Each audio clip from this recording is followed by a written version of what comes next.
अगर आप अपने पैसे को 1% लोगों की तरह मैनेज करना चाहते हैं तो ये जो स्क्रीन पर आपको दिख रहा है, इस रूल के बारे में मैं इस वीडियो में डिस्कस करने वाला हूँ, जो आपको वेल्थ बिल्ड करने में मदद करेगा। आज तक YouTube पर किसी ने भी इसके बारे में डिस्कस नहीं किया है। हालांकि वीडियो तो बहुत बनी है कि पैसे को कैसे मैनेज करना है, लेकिन ऐसा वीडियो आपको नहीं मिलेगा। देखिए, चाहे आप 10,000 कमा रहे हो या फिर 10 लाख, एक ऐसा सिस्टम है जो आपके इनकम के लेवल के हिसाब से एडजस्ट होता है और आप जितना भी कमाओ, बस आपको इन 5 स्टेप्स को फॉलो करने जरूरी है। देखिए, 50% रूल ये बोलता है कि सबसे पहले आपको अपनी जिंदगी की जरूरत को पूरी करनी चाहिए, जैसे रेंट, बिल, फूड, EMI। अक्सर जब लोगों की सैलरी आती है तो उनका ध्यान लग्जरी चीजों पर जाता है, जैसे नए फोन्स, ब्रांडेड कपड़े, वीकेंड पार्टी या फिर ऑनलाइन शॉपिंग। मैंने खुद देखा है, मेरे फ्रेंड्स और कुलीग्स भी यही करते हैं।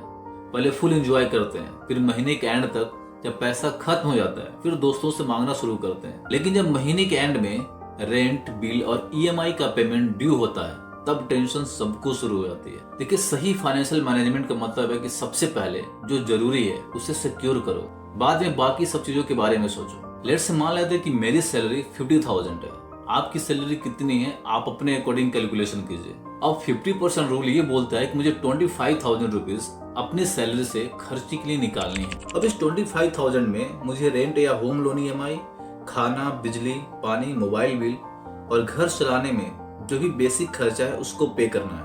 अब आम जनता क्या करती है, वो लोग बिना सोचे समझे महंगी चीजें खरीदने लगते हैं और बिल पे करने के लिए EMI या फिर क्रेडिट कार्ड का इस्तेमाल करते हैं, जो कि उनके फाइनेंशियल स्ट्रेस को और बढ़ाता है। लेकिन जो टॉप 1% कैटेगरी के लोग हैं वो अलग सोचते हैं।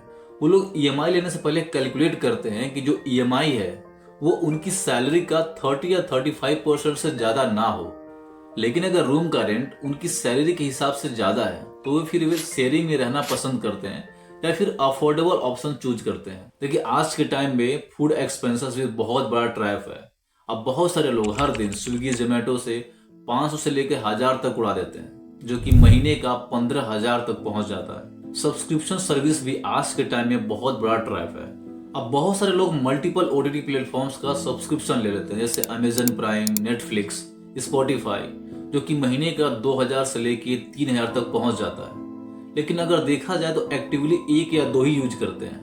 लेकिन टॉप 1% लोग क्या करते हैं, वो हर महीने अपने खर्चे का ऑडिट करते हैं और जो चीजें अननेसेसरी हैं उसको कट करते हैं और जो चीजें जरूरी हैं उसको प्रायोरिटी देते हैं। अगर फाइनेंशियल फ्रीडम चाहिए तो सबसे पहले रेंट, बिल और डेली एक्सपेंसेस को कवर करो, अननेसेसरी एक्सपेंस को कंट्रोल करो और अपनी सैलरी का एक हिस्सा हमेशा सेविंग या इन्वेस्टमेंट के लिए रखो। यही डिफरेंस होता है आम लोगों में और फाइनेंशियली स्टेबल लोगों के सोचने के तरीके का।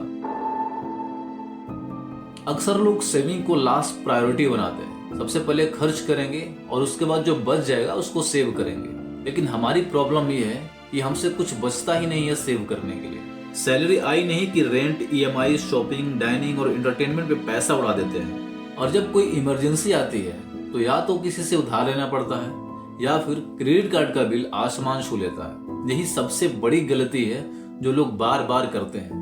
अब जो टॉप 1% लोग हैं वो क्या करते हैं कि जैसे ही सैलरी आती है वो लोग सेविंग का पैसा अलग निकाल देते हैं। उनका फंडा सिंपल है, पहले सेव करो फिर बाद में खर्च करो। तो सेविंग्स को 2 पार्ट में डिवाइड करना जरूरी है। पहला इमरजेंसी फंड और दूसरा लॉन्ग टर्म सेविंग। तो इमरजेंसी फंड का मतलब सिंपल है, कम से कम 6 महीने का खर्चा एक अलग अकाउंट में रखो, जो सिर्फ इमरजेंसी के टाइम पर यूज होगा, ना कि बिना मतलब खर्च करने के लिए। अब इस चीज को ना थोड़ा प्रैक्टिकली देखते हैं।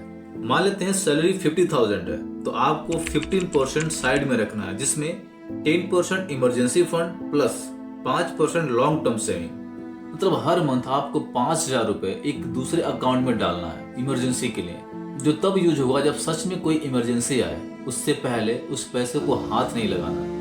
फिर 5% यानी कि 2,500 आप FD या फिर गोल्ड में इन्वेस्ट कीजिए, जो सिक्योर भी है और लॉन्ग टर्म में ग्रो भी होगा। अब स्मार्ट लोग क्या करते हैं, वो लोग ऑटो डेबिट सेट कर देते हैं। जैसे ही सैलरी आती है ऑटोमेटिकली उसका 15% दूसरे अकाउंट में ट्रांसफर हो जाता है, ताकि खर्च करने का कोई ऑप्शन ही ना हो। आपको भी यही करना है, वरना महीने के एंड में कुछ बचेगा ही नहीं। देखिए, इन्वेस्टमेंट का नाम सुनते ही लोगों के दिमाग में 2 थॉट्स आते हैं। या तो ये बहुत रिस्की लगता है या फिर पैसे डबल करने का तरीका। अभी दोनों सोच गलत है, क्योंकि पैसा सिर्फ कमाने से नहीं बल्कि सही जगह इन्वेस्ट करने से बढ़ता है। अब मान लीजिए आप 50,000 कमाते हैं। अब हर महीने अगर आप 20% यानी कि 10,000 रुपए डिसिप्लिन के साथ इन्वेस्ट करते हैं तो आपकी वेल्थ ऑटोमेटिकली ग्रो करेगी। अब सवाल ये है कि इन्वेस्ट कहाँ करना है। तो देखिए, बहुत सारे मार्केट में ऑप्शंस है इन्वेस्टमेंट के लिए, लेकिन SIP यानी कि सिस्टमेटिक इन्वेस्टमेंट प्लान एक बेस्ट तरीका है, एक डिसिप्लिन्ड तरीका है इन्वेस्ट करने के लिए। क्योंकि मार्केट चाहे ऊपर हो या फिर नीचे, आपको पैसा खोने का डर नहीं रहता। देखिए, इंडेक्स फंड यानी कि निफ्टी 50 और सेंसेक्स ये बेस्ट तरीका है एज ए बिगिनर इन्वेस्टमेंट करने के लिए, क्योंकि ये लॉन्ग टर्म में स्टेबल ग्रोथ देते हैं और डायरेक्ट स्टॉक से कम रिस्की होते हैं। डायरेक्ट स्टॉक्स बिगिनर्स के लिए नहीं है, ये उन लोगों के लिए जो एक्सपीरियंस्ड हैं। देखिए, आम लोग बिना नॉलेज के रैंडम स्टॉक्स या फिर क्रिप्टो खरीद लेते हैं और जब मार्केट गिरता है तो पैनिक सेलिंग करते हैं। रिजल्ट क्या होता है? लॉस पे लॉस। लेकिन एक स्मार्ट इन्वेस्टर क्या करता है? एक स्मार्ट इन्वेस्टर जब मार्केट नीचे होता है तो वो धीरे धीरे और इन्वेस्ट करता है। अब मान लीजिए स्टॉक मार्केट क्रैश हो गया और सब लोग घबरा के अपने शेयर्स बेच रहे हैं, तो एक स्मार्ट इन्वेस्टर क्या करेगा? एक स्मार्ट इन्वेस्टर और इन्वेस्ट करेगा। क्यों? क्योंकि उसको पता है कि मार्केट टाइम के साथ रिकवर करेगा। इसलिए सबसे पहले आप इमरजेंसी फंड और सेविंग के बारे में सोचिए, उसके बाद रिस्की इन्वेस्टमेंट कीजिए। अगर आपको सच में फाइनेंशियल इंडिपेंडेंस चाहिए तो सिर्फ कमाने से काम नहीं चलेगा, उसको सही तरीके से इन्वेस्ट करना पड़ेगा। देखिए, आजकल लोग बिना सोचे समझे लग्जरी के पीछे भाग रहे हैं। Branded shoes, iPhone, expensive watches, चाहे सैलरी हो या फिर ना हो। देखिए, आम जनता EMI और क्रेडिट कार्ड का सहारा लेके लग्जरी चीजें खरीद लेती है, फिर मंथ के एंड में स्ट्रेस लेते हैं, जो कि एक गलत अप्रोच है। लेकिन जो टॉप 1% लोग हैं वो अलग सोचते हैं। वो सबसे पहले अपने सेविंग्स और इन्वेस्टमेंट को सिक्योर करते हैं, उसके बाद जो पैसा बचता है उससे अपनी लग्जरी को एंजॉय करते हैं। देखिए, 10% रूल को फॉलो करना बहुत सिंपल है। मान लीजिए आपकी सैलरी 50,000 रुपीज है, तो उसका 10% यानी कि 5,000 आपको हर महीने अपने लग्जरी पे खर्चा करना है। क्योंकि महंगा आइटम लेने के चक्कर में अपने क्रेडिट कार्ड का मिस यूज मत कीजिए।